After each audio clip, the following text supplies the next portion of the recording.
จับมือครับคุณนิมิตเตะขวาเตะซ้ายขวาคุณนิมิตเตะขวาขึ้นมาเตะซ้ายขวาคุณนิมิตเตะขวาเตะซ้าย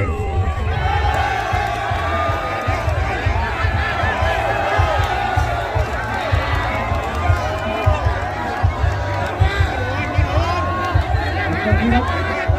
เป็นแผลจากเลือดเป็นเส้นเขาของรถผู้ที่สั่งลงไป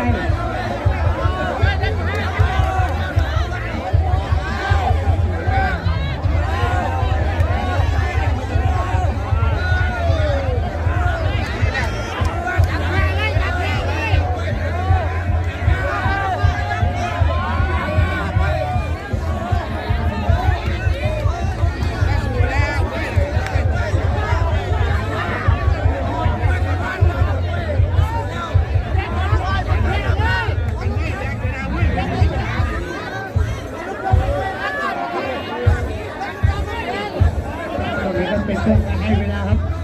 เอาของเรากันครับกำลังเช็คเวลาดูครับ